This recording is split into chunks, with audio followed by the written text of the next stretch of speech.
Hello students, today we are going to study maths.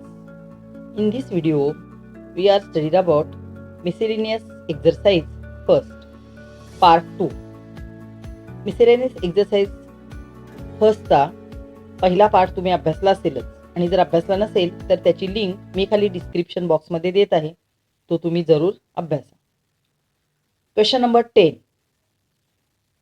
Identify the variation and solve.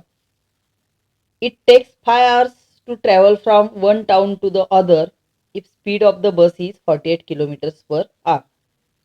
If the speed of the bus is reduced by 8 kilometers per hour, how much time will it take for the same travel? पहा question काय दिलेलं आहे. It takes 5 hours to travel from one town to other if speed of the bus is 48 kilometers per hour. म्हणजे एका शहरापासून दुसऱ्या ठिकाणी जाण्यासाठी 5 तास लागतात आणि त्यावेळी स्पीड किती आहे 48 kilometres per hour. If the speed of the bus is reduced by 8 kilometres per hour, म्हणजे स्पीड जर रिड्यूस केलं म्हणजे 40 केलं, how much time will it take for the same travel. आता या ठिकाणी स्पीड आणि टाईमचं एक्झाम्पल आहे, तर स्पीड आणि टाईमची एक्झाम्पल सगळी इन्व्हर्स प्रपोर्शनची असतात, हे लक्षात ठेवा.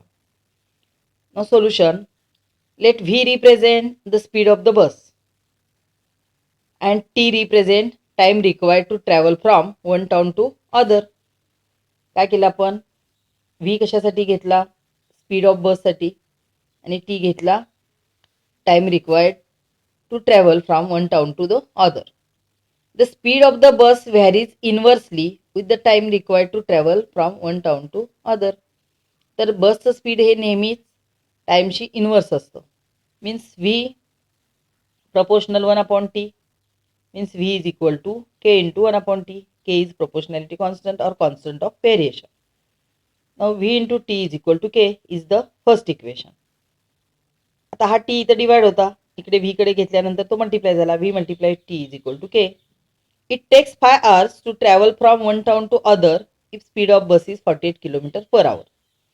तर 48 किलोमीटर पर आवर इतकं जर टाईम असेल तर बसला एका ठिकाणाहून दुसऱ्या ठिकाणी जाण्यासाठी 5 तास लागतात, हे दिलेलं आहे. Means V is equal to 48 and T is equal to 5.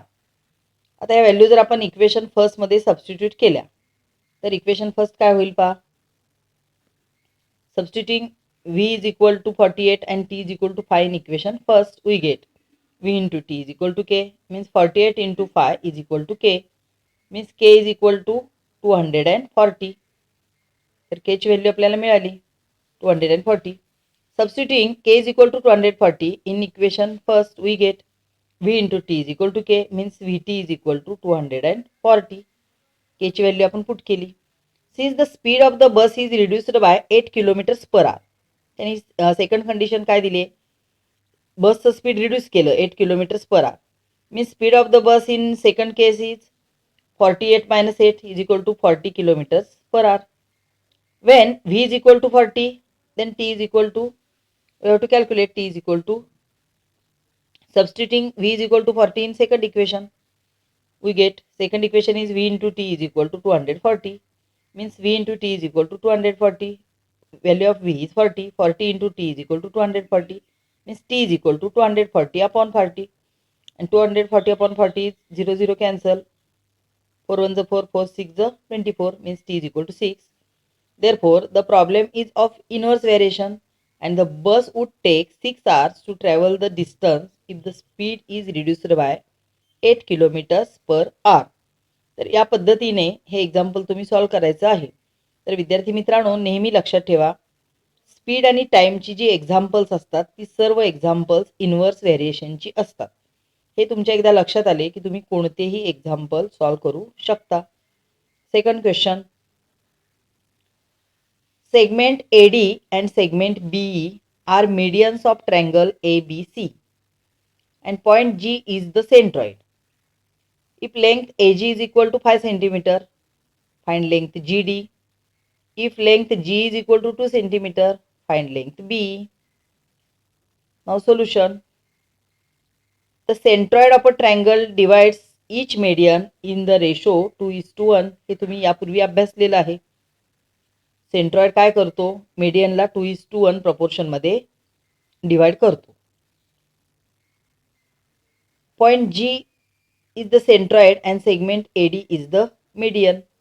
आपल्याला त्यांनी दिलेलं आहे जी हा सेंट्रॉइड आहे आणि एडी हा काय आहे, मीडियन आहे. आता या ठिकाणी पहा, length A G upon G D, A G upon G D किती येणार, 2:1 मध्ये तो डिवाइड करतो म्हणजे 2/1. We know A G is equal to 5 centimetre, therefore 5 upon G D is equal to 2/1. A G is equal to 5 centimetre is given, means 5 is equal to 2 into G D. Cross multiplication घेतलं यांचं, means G D is equal to 5/2, means value of G D is 2.5 centimetre. आपल्याला G डीची value विचारली आणि ती आपल्याला मिळाली. तर second काय विचारले, G is equal to 2 centimetre, then find B E. आता जी ई दिलाय त्यांनी, 2 दिलाय आणि काय विचारले, बी ईची लेंथ काढायची आहे, म्हणजे हा पूर्ण बी ई आपल्याला कॅल्क्युलेट करायचा आहे. तर प्रथम आपल्याला बी जी कॅल्क्युलेट करता येईल. B G upon G is equal to 2/1 because centroid of triangle divides each median in the ratio 2/1 or 2:1, means length bg upon 2, value of ge is given, value of ge is 2 centimeter, means length bg upon 2 is equal to 2/1, means length bg is equal to 2 into 2, bg is equal to 4. आता bg मिळाला 4, ge दिलेला आहे 2, means b is equal to bg plus ge, and bg plus ge is 4 plus 2. 4 plus 2 means length BE is equal to 6 centimetre. समजले का पहा, BE ची length आली 6 centimetre आणि GD ची लेंथ आली 2.5 centimetre. Next question number 12. Convert the following rational numbers into decimal form. आता इथं 8/13, 11/7, 5/16 आणि 7/9 अशी 4 एक्झाम्पल्स दिलेली आहेत आणि डेसिमल फॉर्ममध्ये कन्वर्ट करायचं आहे. आता पहा, फक्त एकच एक्झाम्पलचा न्यूमरेटर ग्रेटर आहे, बाकी सर्व एक्झाम्पलमध्ये डिनॉमिनेटर ग्रेटेस्ट दिलेला आहे. आपल्याला काही प्रॉब्लेम नाही, आपण सॉल्व करूया. 8 डिवायडेड बाय 13 मीन्स 8.000 घ्यायचे. आता 13ने आपण डिवाइड करणार आहोत, 13 0 0 होतील पहिल्यांदा 8. आता आपल्याला 0 घ्यायचा आहे म्हणजे वरती पॉईंट द्यावा लागेल, पॉईंट दिला आणि 0 घेतला. 13 6 78, 80 - 78 2, परत 0 घेतला. 13 1 13, 7 राहिले, पुन्हा 0 घेतला. 13 5 65, 5 राहिले, पुन्हा 0 घेतला. 13 3 39, 50 - 39 इज 11, परत 0 घेतला. 13 8 104, रिमेनिंग 6, पुन्हा 0 घेतला. 13 4 52, 60 मधून 52 गेले, पुन्हा 8 आले. आता पुन्हा 8 आले म्हणजे पुन्हा सेम एक्झाम्पल सुरू होईल. आणखी 0 घेतला तर पुन्हा 78ने डिवाइड होईल, मीन्स 0.615384 हे रिकरिंग आलं. तुमच्या लक्षात आले का पहा, इथं या ठिकाणी रिमाइंडर 8 आहे आणि रिमाइंडर 8 आहे आणि आपल्याला दिलेली व्हॅल्यू पण 8 होती. म्हणजे पुन्हा आपण पुढे डिवाइड करत गेलो तर आपल्याला पुन्हा आन्सर मिळणार आहे 615384, म्हणजे हा रिकरिंग फ्रॅक्शन आहे. Therefore 8/13 is equal to 0. recurring 615384. Next example 11/7. आता 11ला आपण 7ने डिवाइड करणार आहोत. 7 1 7, 11 - 7 इज 4, पॉईंट देऊन 0 घेतला. 40 झाले, 7 5 35, 40 - 35 इज 5, परत 0 घेतला. 7 7 49, रिमेनिंग 1, पुन्हा 7 1 7, रिमेनिंग 3, पुन्हा 0 घेतला. 7 4 28, रिमेनिंग 2, अगेन 0. 7 2 14, रिमेनिंग 6, पुन्हा 0 घेतला. 60 झाले. 7 8 56, 56 मधून 60 मधून 56 गेले, पुन्हा 4 राहिले. आता तुमच्या लक्षात आले का पहा, या ठिकाणी रिमाइंडर 4 होता म्हणजे परत 0 घेतला तर 40 होणार. पुन्हा 7 5 35, पुन्हा 5 रिमेनिंग राहणार. म्हणजेच 11/7 इज इक्वल टू 1. रिकरिंग 571428. म्हणजे आपण आणखी डिवाइड करत गेलो तर पुन्हा आपल्याला हेच आन्सर मिळणार आहे 571428. तुम्ही करून पाहू शकता. Therefore 11/7 is equal to 1. Recurring 57142 is your final answer. Next example 5/16. आता 5ला 16ने डिवाइड करूया. 16 0 0 5 रिमेनिंग. आता इथे पॉईंट दिला आणि 0 घेतला. 16 3 48. 50 - 48 इज 2. परत पुढे 0 म्हणजे 20 झाले. 16 1 16. 20 - 16 is 4. Again take 0. 16 2 32. Remains 80. 16 5 80. 80 - 80 0. Means 5/16 is equal to 0.3125. या ठिकाणी रिमाइंडर 0 राहिलाय. म्हणजे तुमचा आन्सर काय आलं 5/16 is equal to 0.3125. Next 7/9. 9 0 0. 7 - 0 is 7. Remaining 0. 9 7 63. Again remaining 0. तुम्ही असाच जर पुढे डिवाइड करत गेला तर 0.7777 येत राहणार आहे. मीन्स 7/9 इज इक्वल टू 0.7 हे तुमचं आन्सर आहे. तर हा भागाकार नीट समजून घ्या आणि तुम्ही स्वतः करा. Question number 13. Factorise 2y² - 11y + 5. आता 2y² - 11y + 5 आपल्याला फॅक्टराइज करायचं आहे. सोल्युशन पहा. 2y² - 11y + 5. आता या ठिकाणी y² कोइफिशियंट आहे 2 आणि लास्ट कॉन्स्टंट टर्म आहे 5. त्या दोघांचं मल्टिप्लिकेशन काय येणार आहे 5 2 10 येणार आहे आणि ते +10 येणार आहे. म्हणजे आपल्याला 10चे असे दोन फॅक्टर घ्यायचे आहेत की त्यांचं मल्टिप्लिकेशन +10 आलं पाहिजे आणि त्या नंबर्सची ॲडिशन केली तर -11 आली पाहिजे. आता या ठिकाणी पहा 10 1 10. 10 ही मायनस घेतलाय आणि 1 ही मायनस घेतलाय. मायनस मायनसचं मल्टिप्लिकेशन प्लस होईल 10 1 10 आणि मायनस मायनसची ॲडिशन होईल 10 + 1 11. पण दोघांनाही मायनस साईन असल्यामुळे 11ला साईन कोणतं येईल मायनस येईल. म्हणजे आपली अट इथे पूर्ण होते. Multiplication +10 and addition -11. आता हे फॅक्टर्स आपण लिहिणार आहोत. 2y² मायनस इथं 10 आहे म्हणजे 10y मायनस इथं 1 आहे म्हणजे y + 5. आता 2y² - 10y मधून 2y कॉमन निघतील. 2y² मध्ये काय राहिला y मायनस 2 5 10 5 मायनस y + 5 मधून -1 कॉमन निघाला. मीन्स ब्रॅकेट मध्ये काय राहिलं y - 5.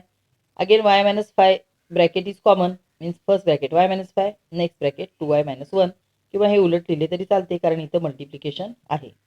तर तुमच्या लक्षात आले का पहा. या पद्धतीने हे एक्झाम्पल सॉल्व्ह करायचं आहे. काय केलं y² कोइफिशियंट 2 घेतला आणि कॉन्स्टंट टर्म 5 या दोघांचं मल्टिप्लिकेशन +10 आलं. त्यावरून त्यांचे आपण फॅक्टर्स घेतले आणि एक्झाम्पल सॉल्व्ह केले. Next x² - 2x - 80. आता x² - 2x - 80 यामध्ये x² कोइफिशियंट 1 आहे आणि कॉन्स्टंट टर्म -80 आहे. इथं 1 असल्यामुळे 81 80 येईल म्हणजे -80 हे आपलं मल्टिप्लिकेशन येणार आहे. पहा x² कोइफिशियंट 1 आणि कॉन्स्टंट टर्म -80. -80 × 1 काय येणार आहेत -80 येणार आहेत. म्हणजे आपल्याला फॅक्टर्स असे घ्यायचे आहेत की मल्टिप्लिकेशन -80 पाहिजे आणि मिडल टर्म काय आहे -2. आता इथं 80चे फॅक्टर घेतले 10 8 80. आता इथं मिडल टर्म मायनस पाहिजे आणि मल्टिप्लिकेशन पण मायनस पाहिजे. म्हणजे एक टर्म निगेटिव्ह आणि एक टर्म पॉझिटिव्ह हे फिक्स आहे. आता निगेटिव्ह कोणती आणि पॉझिटिव्ह कोणती तर नेहमी लक्षात ठेवायचं जे दोन फॅक्टर्स आपण घेतलेत त्याच्यातली जी मोठा फॅक्टर असतो तो निगेटिव्ह घ्यायचा कारण मिडल टर्म निगेटिव्ह आहे. मिडल टर्म निगेटिव्ह असेल तर मोठा फॅक्टर निगेटिव्ह आणि मिडल टर्म पॉझिटिव्ह असेल तर मोठा फॅक्टर पॉझिटिव्ह. मोठा निगेटिव्ह घेतला म्हणून छोटा पॉझिटिव्ह घेतला. आता -10 × 8 मल्टिप्लिकेशन काय होईल 10 8 80 आणि मायनस साईन येईल. आता -10 आणि 8चं सबट्रॅक्शन होईल ॲडिशन नाही होणार. सबट्रॅक्शन होईल 10 मधून 8 गेले 2 राहिले. मोठ्या संख्येला मायनस साईन आहे म्हणून -2 आले. आता मिडल टर्म -2 आली आणि मल्टिप्लिकेशन -80 आले. आता हे फॅक्टर्स आपण लिहून घेऊ. x² - 10x + 8x - 80 means x × bracket x - 10 + 8 × bracket x - 10 means first bracket x - 10 आणि नेक्स्ट ब्रॅकेट x + 8. हे आले तुमचे factors. Third question 3x² - 4x + 1. इथं x² कोइफिशियंट 3 आहे आणि कॉन्स्टंट टर्म 1 आहे. 3 1 3 म्हणजे मल्टिप्लिकेशन +3 पाहिजे आपल्याला. आणि त्यांची ॲडिशन किती पाहिजे, तर -4, मिडल टर्म -4 आहे. आता या ठिकाणी मल्टिप्लिकेशन +3 आणि मिडल टर्म -4, म्हणजे दोन्ही फॅक्टर्स मायनस येणार आहेत, मायनस मायनस प्लस होईल. तर 3 वन 3, पहा या ठिकाणी -3 -1, 3 वन 3, मायनस मायनस प्लस झाले आणि या दोघांची ॲडिशन होईल 3 + 1 4, -3 -1 मीन्स -4. तर हे फॅक्टर्स आपण घेऊया. 3x² -3x -1x + 1. 3x² - 3x मधून 3x कॉमन घेतला, ब्रॅकेटमध्ये काय राहिले x - 1. -x + 1 मधून कॉमन घेण्यासाठी काही नाही, म्हणून मग 1 कॉमन घ्यायचा. -1 into bracket x - 1. Again x - 1 bracket is common, means first bracket x - 1 and next bracket 3x - 1 is our factor. Question number 14. The mark price of a TV set is ₹50,000. The shopkeeper sold it at 15% discount. Find the price of it for the customer. काय सांगितले पहा, TV सेटची mark price आहे 50,000. Shopkeeper sold it at 15% discount. Shopkeeper काय करतो, 15% discount देतो. Find the price of it for the customer. आता कस्टमरसाठी त्याची price आपल्याला कॅल्क्युलेट करायची आहे. तर सोल्युशन पहा. Mark price is equal to ₹50,000. Discount is 15%. Let the discount percent be x. Therefore x is equal to 15%. Therefore discount is equal to mark price multiply by x upon 100. Means 50,000 multiply by 15 upon 100.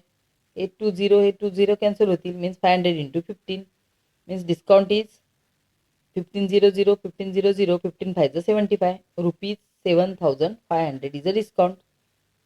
Therefore selling price is equal to mark price minus discount, means 50,000 minus 7,500. And subtraction is 42,500. Therefore the price of TV set for the customer is ₹42,500. तर या पद्धतीने हे example तुम्ही solve करायचं आहे. Next question number 15.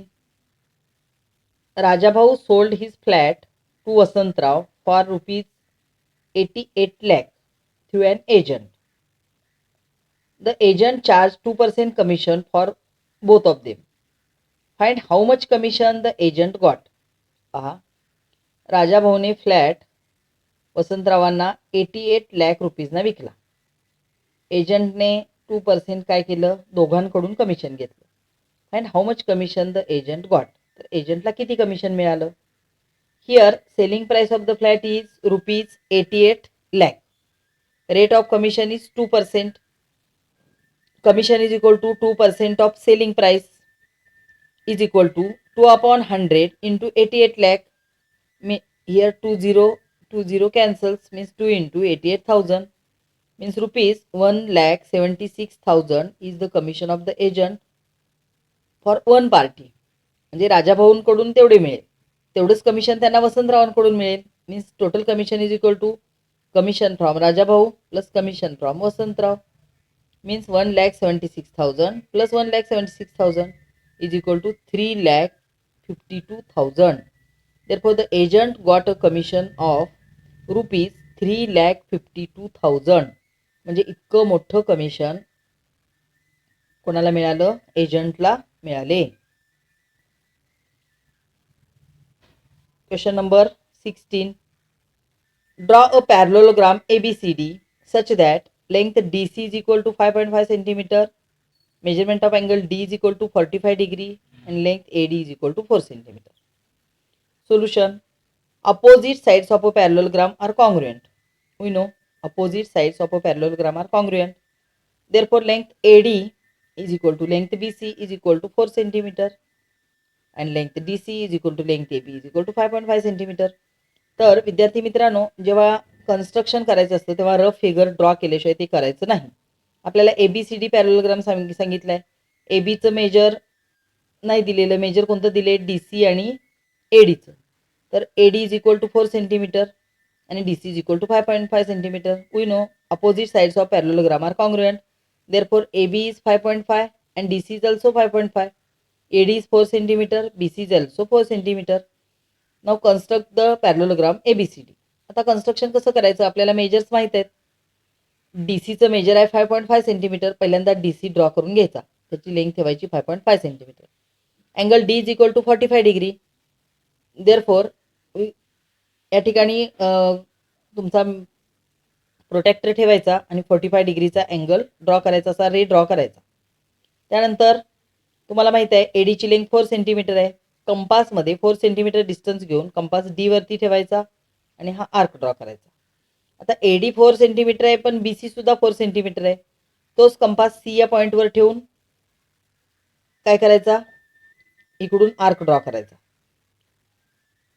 A B 5.5 centimetre आहे. कंपासमध्ये 5.5 centimetre distance घ्यायचं, कंपासचं टोक ए वरती ठेवायचं आणि याला इंटरसेक्ट करणारा दुसरा आर्क ड्रॉ करायचा आणि बी सी आणि बी ए हे जॉईन करायचे, म्हणजे तुम्हाला पॅरलोग्राम मिळेल. तर अशा पद्धतीने पहिल्यांदा रफ फिगर ड्रॉ केली की आपल्याला आयडिया येते की आपण पॅरलोग्राम कसा ड्रॉ करायचा. तर या पद्धतीने पॅरलोग्राम तुम्ही ड्रॉ करा. Question number 17. In the figure line L parallel line M and line P parallel line Q. Find the measures of angle A, angle B, angle C and angle D. पहा आपल्याला A, B, C आणि D ची measures काढायचे आहेत. Solution. First, line L parallel line M is given and line P is a transversal. आपण पहिल्यांदा A चं measure काढतोय. लाईन L आणि लाईन L आणि M पॅरलल आहेत आणि P ही ट्रान्सव्हर्सल आहे. Means measurement of angle A is equal to 78 degree because this angle and angle A is corresponding angles and corresponding if two lines are parallel then corresponding angles are congruent. Therefore measurement of angle A is equal to 78 degree. Line P parallel line Q is also given. We can calculate the measurement of angle D. Here line P and Q are congruent and M is its transversal, means angle A and angle D are also congruent, they are corresponding angles. We know measurement of angle A is 78 degree, therefore measurement of angle D is also 78 degree. A चं 78 degree म्हणजे D चं सुद्धा 78 degree येणार. Question next, calculate the value of B. Angle B congruent angle D because vertically opposite angles. Therefore from 2 measurement of angle B is equal to 78 degree because measurement of angle D is 78. That's why B is also 78 degree. Last value of angle C. Line L parallel line M is given. Line Q is its transversal. Means measurement of angle C plus measurement of angle D is equal to 180 degree. They are interior angles. If two lines are parallel and transversal intersect with each other, then interior angles are sum of interior angles is 180 degree. Therefore measurement of angle C plus measurement of angle D is equal to 180 degree. We know the value of D. Value of D 78, means measurement of angle C plus 78 is equal to 180 degree. Therefore measurement of angle C is equal to 180 degree minus 78. Measurement of angle C is equal to 102 degree. Means angle A is equal to 78 degree, B is equal to 78 degree, C is equal to 102 degree and D is equal to 78 degree is your final answer. या ठिकाणी miscellaneous problem set first complete झालेला आहे. Do like and share this video. Thank you.